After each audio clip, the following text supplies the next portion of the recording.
vídeo. Eu estou aqui para contar um pouco sobre a história do passado de Craft World, né? É uma história muito longa, eu acho que vou ter que fazer 3 partes ou 2, não sei. Eu vou ver, porque o YouTube deixa só apenas 15 minutos por vídeo longo. É tenso, então vamos lá. Há milênios, um homem chamado Ark vivia tranquilo. Ele era um homem bem inteligente. E uma coisa, ele é o ancestral do Thor. Hoje em dia, ele não está vivo, bateu as botas. E o que acontece é que essa história deve ser muito contada antes. Eu errei aqui a cronologia. Contar no caderninho aqui é fogo. Vamos lá. Isso começa quando os princípios celestiais criam o primeiro Arconte, o Void. Que ele era um Arconte mais diferente de todos, tanto visualmente como em personalidade. Ele não era um cara bem durão, ele é um cara pacifista e meio tranquilo até. E o bom, se vocês sabem, a mitologia de Transformers também existe aqui. E os princípios celestiais foram criados pelo Primus e Unicron. Se tem Transformers é porque tem essa criação dos dois juntos, ou um acidente, ou porque eles queriam uma certa coisa de equilíbrio, porque sabiam que se um morrer, precisa do equilíbrio. Então, né, fazer o quê? E bom, o Void, né, ele se sentia solitário. Um dia, ele decidiu ir por espaço, viajar e ver se tinha outros seres para ele, né, conviver, já que alguns que viviam na Terra não se aproximavam, por conta que tinham muito medo da aparência do Void. Então, ele encontrou o Titã adormecido, Unicron.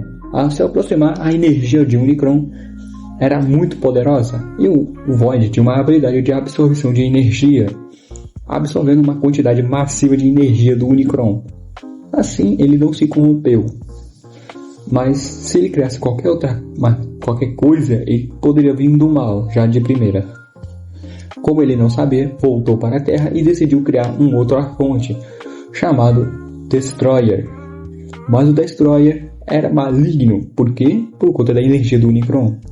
Assim, uma batalha intensiva entre Criador e Criação foi adiante.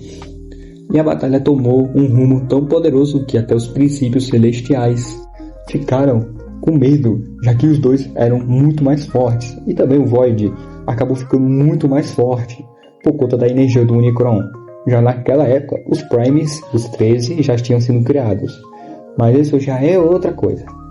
Após isso, os dois morreram, já que o Void conseguiu matar a sua criação e o Destroyer matou o Void. O sangue do Void acabou caindo numa caverna, assim criando o Poço da Imortalidade, meio temporário até. A pessoa só vive por 3.600 anos apenas. Muita coisa, mas tipo assim, pensa assim um pouquinho, a pessoa tem que tomar bastante. Após isso, os princípios decidiram só dar uma nerfadinha nos próprios Arcontes. Depois do tempo, criou os novos Arcontes. E, bom, agora voltando na história do Ark. O Ark encontrou esta caverna, que é a localização. É apenas 2 pessoas no mundo que sabem. O Ark... 3. O Ark, o Rei-Homem John, né? E o Thor. Bom, isso aí é outra história já. Eu já vou contar do Ark primeiro. O Ark, após tomar isso, percebeu que não envelhecia, então decidiu construir o maior reino da história da humanidade, dentro de Craft World, é claro, não estou falando assim, no mundo real e tal, vocês entenderam. Assim, reuniu-se o reino Ark, que ele comandava tanto o lado de Craft, que é o lado do Minecraft, mas tem outras coisas, e o lado de Teyvat, que nós conhecemos. Ele comandava esses 2 lugares. E como o Teyvat você já jogou gente em um continente, o outro lado também é um continente bem grande. Mas os dois juntos. Vamos lá, continua. Após isso, o Ark viveu por milênios, avançando a humanidade numa tecnologia até superior de hoje em dia. Só não consegue superar a tecnologia do Thor de atualmente. Mas voltando, o Ark teve no máximo 15 filhos. Só que tirando o 15º, os outros 14 são muito ruins. Tipo assim, esses caras são maus. Mas o que aconteceu é que alguns anos depois, ele foi para Inazuma, né? Na época não era Inazuma. Era tipo uma pré-Inazuma na época. E ele conheceu o Imperador da família dos Zuliang, que sim, antigamente era de imperadores, mas essa é outra questão. Após isso, os dois conversaram, né? Se conheceram melhor e ele conheceu o John Heomen, que é o ancestral dos irmãos Jower, não sei se você pronuncia não, que é a Ellie e o Elliot. Coceira aqui no cabelo. E bom, após isso, os dois conheceram-se. O John, né, se aproximou do rei Ark, que na época já era bem antigo, já tinha na casa dos 7.000 anos, se bobear. E bom, após isso, o Ark convenceu o John e o imperador a ir ao seu reino para ver quão avançado era na época. Assim, os dois foram. Só dando uma rápida pausa aqui que eu tô dando um resumão pra vocês, assim. Porque, sério, é muito longa essa história, porque quando eu fui criar, eu criei tão longa, mas tão longa que eu falei, não, vou ter que resumir essa coisa, meu amigo, para espectadores entenderem melhor. Mas assim, na série, eu não sei se eu vou fazer um episódio ou algo do tipo, mas vamos lá. Voltando. Após isso, conhecer esse lugar, o imperador tinha um filho e uma filha. Esse filho se chamava Qin. E o Qin era da família da Zuliang, que eu não lembro qual é o sobrenome dela, porque assim, essa informação do imperador ser ancestral da Zuliang veio de um amigo meu chamado Marcos. Marcos, você criou essa coisa de imperador, então eu tô usando aqui. Só que no detalhe, eu não sei qual é o sobrenome dela, se é Zhu ou Yang. Tem uma bagunça aqui de nome, porque eu não conheço o nome estrangeiro, então caiu um pouquinho meu argumento. Mas voltando. Por exemplo, pra ficar mais fácil, eu vou só falar assim, nome, a família da Zuliang, entendeu?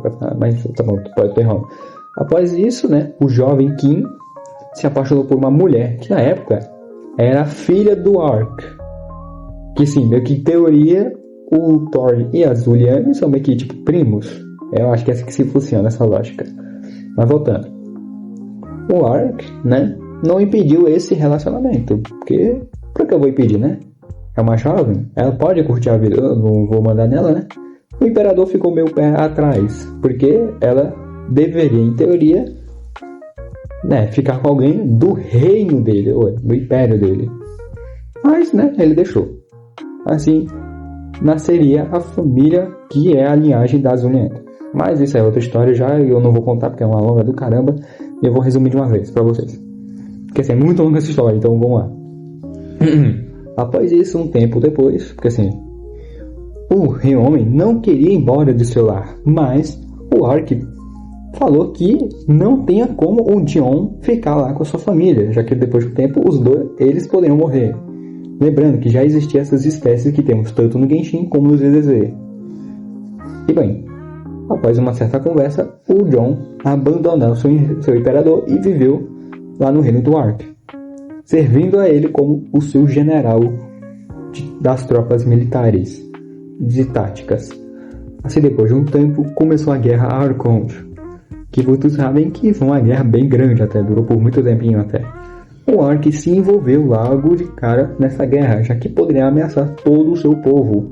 E o Ark era conhecido como o rei mais bondoso da história, ele era muito gente boa. E com isso, o Heomen queria ir junto, mas o Ark proibiu dele ir, sabendo que o John era muito poderoso. Se o Ark morresse, tinha alguém para substituí-lo. Mesmo o John não sendo tão sábio como ele, tinha muito poder. Assim, o Ark vestiu sua armadura chamada Excalibur, confrontando os Arcontes da época, junto ao lado do Herobrine e John. O Notch, sim, aqui nesse universo eles são Arcontes. Mas o que aconteceu que acabou meio irritando os princípios celestiais, já que isso era muito estranho, um humano se envolver nisso aqui? Que poste é esse? Assim, o John foi punido. Não, John não, meu Deus, eu confundi o nome, pessoal, eu confundo muito. O Ark, né, foi banido. Banido não, ele foi punido. Assim, John conseguiu chegar a tempo da batalha. Mas, infelizmente, o Ark já tinha morrido, né? E com muita raiva, ele foi confrontar os Arcontes, que estavam aliados ao Ark, perguntando o que tinha acontecido. Os dois explicaram que os princípios tinham punido o Ark e lançado uma maldição. E a maldição é o seguinte. Vou ter que ficar perto para vocês saberem como essa maldição é. Que o que acontecesse? Se algum descendente dele nascesse com as características, com um olho vermelho, um dourado e os cabelos mais ou menos alaranjados, seria uma vida de merda, ou seja, a pessoa ia sofrer muito na mão. E quem tem essas características é o Thor. Thor tem um olho dourado. Só que né, ele perdeu. Triste fazer o quê? Mas após isso, né, o Jon, né, foi confrontar e se envolveu também. Assim, sofrendo uma punição um pouquinho pior, já que o Ark tinha apenas morrido e perdido a sua imortalidade. Já o Jon ganhou uma imortalidade permanente, ou seja, ele ia ficar imortal para sempre. E também foi severamente punido, já que ele seria banido de visitar qualquer um dos seus parentes, filhos, netos, que foi. Ele foi banido das montanhas de Liyue. Sim, Liyue. Então ele ficaria lá aprisionado por resto da sua vida miserável. Desse jeito, uma das maiores forças da natureza foram aprisionadas. E assim, os outros irmãos do 15º filho do Ark foram vivendo, só que morreram bizarramente. Eles tinham as características e morreram logo de primeira. Só que o 15º, que vamos chamar de Armin, não tinha essas características. Só que seus filhos tinham e sofreram uma vida desgraçada. Só que eles continuaram até chegar na era atual do Thor. Que graças a toda a vida dele, que seu filho, seu neto e a Grace não herdaram essas características, mas apenas a inteligência que extremamente foi passada em diante. Ou seja, todo mundo da família do Thor nascia muito inteligente, só que ele nasceu o mais inteligente de todos. Depois de um tempo descobriu, né, a fonte da imortalidade, que só dá apenas 3.600 anos de vida. Há muito tempo, inclusive, tem que tomar regularmente para viver mais. E o Ark fez exatamente, ele tomou bastante para ele viver um tempinho. Essa história não ficou muito longa, eu não sei, porque eu tive que resumir, mano. Eu tive que resumir muito, então me agradeço por resumir um pouco a história. Se vocês ficaram curiosos e querem criar teorias, criem à vontade. Eu vou ver todas as teorias, comentários, comentem, eu vejo, eu dou like, coração, às vezes eu respondo, porque às vezes eu esqueço de responder mesmo, normalmente. Então mandem o que vocês querem, teorias, o que for, eu vou responder. Então, adiós, mundo cruel.